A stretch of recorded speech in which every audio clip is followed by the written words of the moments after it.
Dating today is a wild ride. One moment you're getting butterflies from a message that lights up your phone. The next, you're staring at silence, wondering what went wrong. In a world full of ghosting, mixed signals, commitment issues, and short attention spans, it's easy to feel like love is impossible to navigate.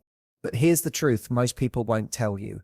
It's not about how attractive you are, how many texts you send, or how mysterious you seem. It's about your mindset, that quiet, powerful foundation you carry into every conversation, every date, every moment. It's what keeps you grounded when someone pulls away. It's what helps you know your worth, even when you're tempted to settle for less. It's what protects your heart and helps you open it again. This isn't a game. You don't need to play hard to get or pretend you don't care. What you need are the right mindsets. Strong, loving, mature beliefs that help you navigate modern dating without losing yourself in the process. In this talk, we'll break down 7 essential mindsets that will completely shift how you show up in love. These aren't tactics, they're truths, because real connection doesn't come from strategy. It comes from emotional clarity, self-respect, and a deep knowing of what you deserve. If you've ever felt exhausted by dating, confused by people's behavior, or unsure whether love is even worth it anymore, this message is for you. Let's get you back in control. Let's rebuild your energy, and let's get you ready, not just to find love, but to recognize it when it arrives. I don't chase, I choose. There's a massive difference between chasing someone and choosing someone. But most people don't realize when they've crossed the line. In modern dating, it's easy to get caught in the energy of pursuit. You meet someone, they give you a little attention, and suddenly you're obsessed with proving your worth to them. You think, if I can just show them how great I am, maybe they'll finally see it. But let's be real, that mindset puts you on the back foot. It turns you into someone who waits, who questions, who tolerates crumbs. And that's not where love lives. That's where anxiety lives. Here's the truth. You don't chase the things meant for you. You choose them, and they choose you back. Healthy dating isn't a competition for attention. It's a conversation between two people who are mutually interested, clear, and intentional. If you're doing all the work, you're not in a relationship, you're in a performance. So how do you shift from chasing to choosing? It starts with knowing your worth. That's not just a self-love buzzword, that's the foundation. When you know your worth, you don't beg for consistency. You don't adjust your standards for temporary connection. You don't wait around hoping someone might come around. You observe, you ask, is this person consistent? Are their actions aligned with their words? Do I feel seen, respected, and valued? You don't base your decisions on chemistry alone. You look for clarity, because passion without respect burns out fast, and attention without effort is just noise. Now here's the powerful shift. When you stop chasing, your energy changes. You become grounded. Magnetic, you're no longer afraid of someone walking away because you trust that the right person won't need to be convinced to stay. They'll stay because they want to, because they see you, not just what you do for them, but who you are. Choosing also means you don't just say yes to whoever shows interest. You have standards, you ask questions, you filter based on values, not just attraction. You're not just looking for someone, you're looking for alignment. Letting go of the chase doesn't mean being passive. It means being powerful. It means you initiate when it feels right, but you also walk away when it's not reciprocated. You don't force, you don't beg, you observe and respond. The most attractive person in the room isn't the loudest. It's the one whose energy says, I know what I bring. I don't need to chase. You'll feel it when you're ready.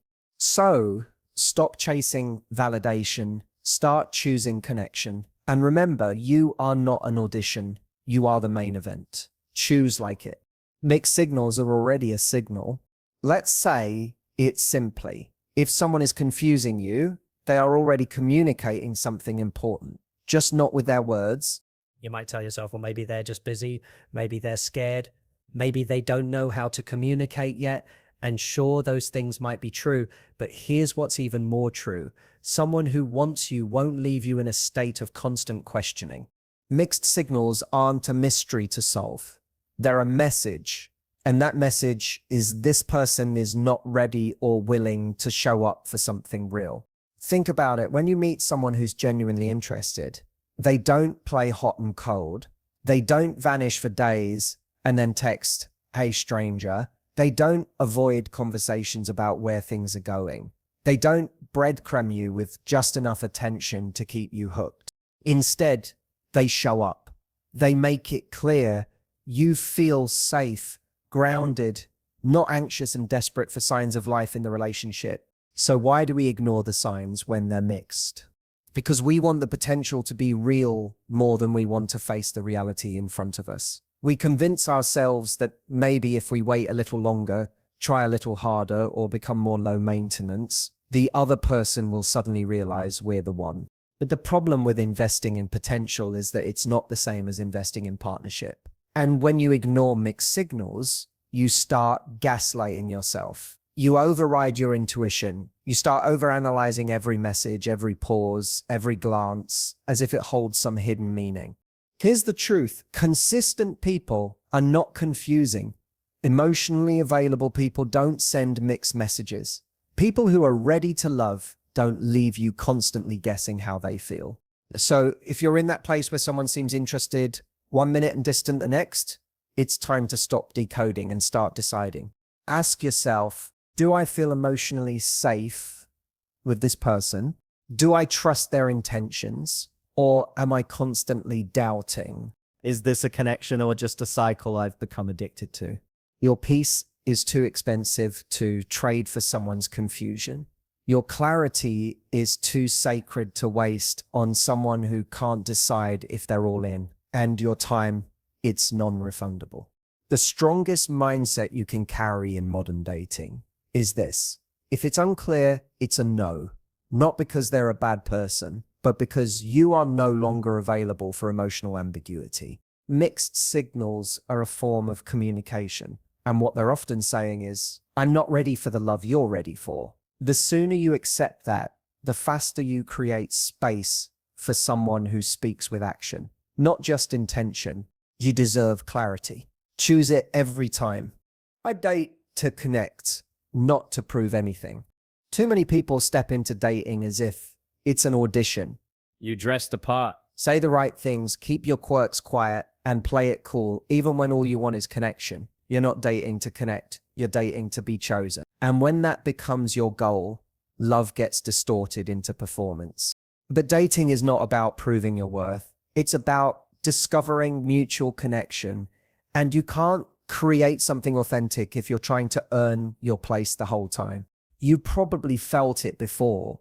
The tension of being with someone and feeling like you have to win them over. You worry about being too much, texting first, sharing how you really feel. So you suppress, you shrink, you show only the polished version of yourself because deep down, you fear that if they saw the real you, the imperfect, sensitive, slightly messy you, they'd leave.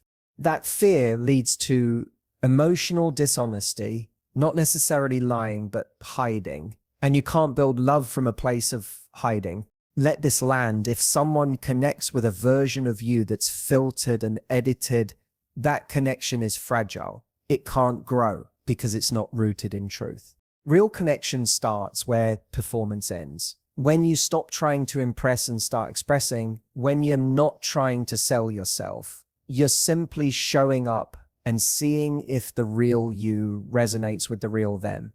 This shift requires courage because it's vulnerable. You might share something about your past and wonder, was that too much? You might express a need and think, what if they think I'm needy? But here's what actually happens when you show up honestly. You filter out the wrong people fast, and you draw in the people who aren't scared by your truth, but drawn to it. So instead of worrying, do they like me? Start asking, do I feel seen and safe in this space? Instead of wondering, am I enough for them? Ask yourself, are they aligned with the love I want to give and receive? You don't need to be more exciting, more mysterious, more entertaining. You need to be present because the right people aren't looking for perfection. They're looking for resonance, for depth, for someone they can drop the act with too.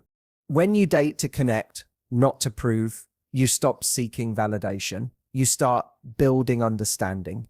You get to enjoy the process of discovering someone and letting yourself be discovered rather than constantly calculating every move. And ironically, that's what makes you more attractive, not games, not perfection, but your ability to be you fully and freely. So go on the date. Be honest. Share the parts of yourself that are real. And know this, you're not here to audition. You're here to align.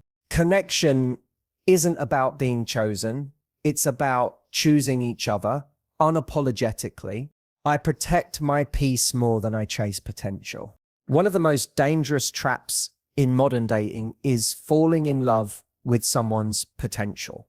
You meet a person who's charming, passionate, maybe even emotionally wounded in a way that feels familiar. They show you glimpses of what could be. They say all the right things, but only sometimes. They offer intimacy, but inconsistently. They spark something in you. And suddenly you're not just dating them. You're dating the version of them you hope they'll become. But here's the truth. Potential isn't a relationship. Peace is. Protecting your peace means honoring what's real today, not what might be real tomorrow. When you chase potential, you delay your own healing. You make excuses for behavior that doesn't serve you. You ignore red flags because you're holding on to what it could be like if they just changed. It's a slow burn of self-abandonment. We romanticize the idea of helping someone grow into who they're meant to be, but that's not love. That's emotional labor disguised as loyalty. You shouldn't have to raise someone. You shouldn't have to fight for consistency. If someone's love only shows up on their terms when it's convenient for them, it's not real security, it's emotional volatility. And that's exhausting. Your peace, your emotional safety, your groundedness, your self-worth is too expensive to trade for hope, because hope without reality becomes delusion. And love, real love, never asks you to sacrifice your stability to hold on to chaos. When you protect your peace, you do something radical. You walk away from the story in your head and respond to the facts in front of you. You stop asking, what if they just tried harder, and start asking, why am I the only one trying this hard? You remind yourself that love isn't just a feeling, it's a behavior, a choice. And if someone isn't choosing you consistently with care, with presence, then you stop choosing them to occupy space in your heart. Peace doesn't mean boredom. Peace means clarity. It means waking up and knowing where you stand. It means emotional safety, honest communication, shared values, and effort that flows both ways. That's what real connection feels like. Not intensity that comes and goes, not passion tied to confusion, but a steady growing flame that doesn't require you to dim your light just to keep it alive. And when you begin to choose peace over potential, something beautiful happens.